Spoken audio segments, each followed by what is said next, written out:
This is how fast things are changing. This is the information age. If you're operating by old ideas, you're obsolete.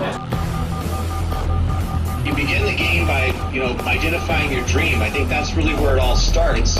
In today's economy and where we are today, it's not just a dream. It's more of a necessity. You've got to identify how you're going to survive more than how you're going to just, get something out there that you want. Here I am in New York City, financial capital of the world, surrounded by millions of people, most of whom will spend their entire lives working hard for money, but will have very little to show for it at the end of their lives. How many people are pissed off? I hate being told what to do. You have to fail fast. No one can steal my dream. You can count on the government destroying the dollar. All currencies have eventually gone to zero. You cannot save your way to retirement. If it's too complex for us, what do we have to do with our money? We have to give it to them. It was pure hopelessness.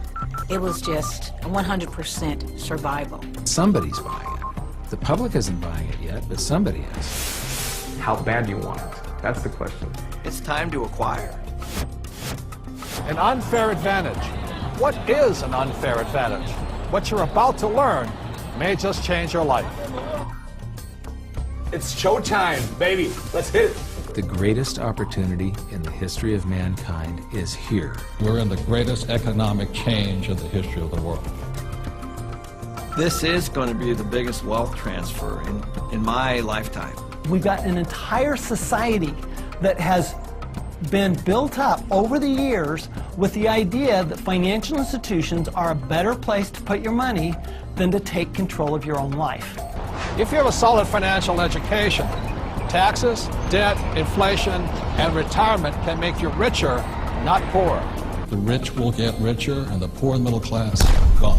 I was around my brother who was a part of a gang, who ran a gang, and that's a lot like running a business. Most people run from problems, and the truth is that's where the opportunities are.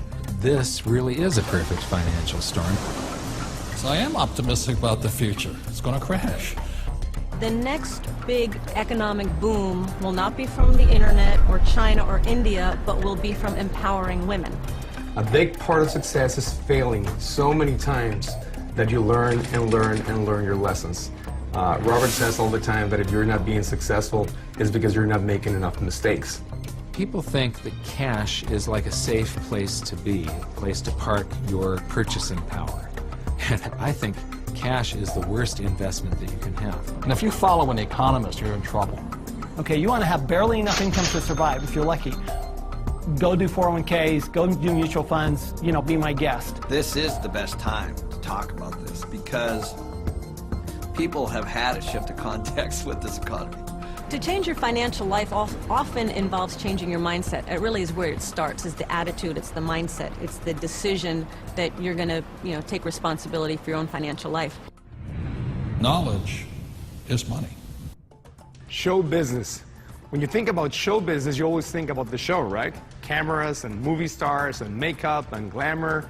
But you never think about the business side of it because we don't have financial education.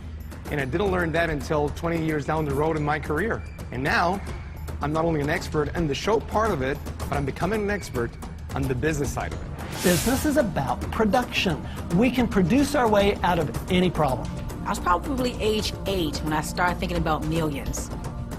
The very, very first step is you've got to select your dream, because taking control of your financial life starts with a dream. There's got to be a bigger purpose than just making money. If you don't have something that is bigger than you, a dream, a huge dream, you're going to quit. Your friends and who you hang out with, whether you're a child or whether you're an adult, will dictate your destiny and your future. And so you have to be picky and choose your surroundings very carefully. It's creativity. It's brainstorming. It's being around like-minded people. People have so many emotions attached to money. And it might be because of how their parents thought about money, or an experience they had around money that, they think it's evil, or they think rich people are bad people, and all of this stuff.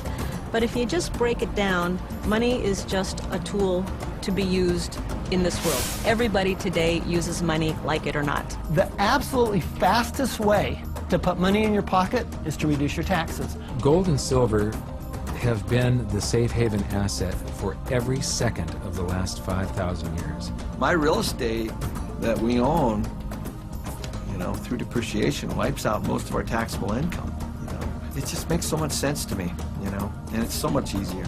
I went to war to fight for capitalism.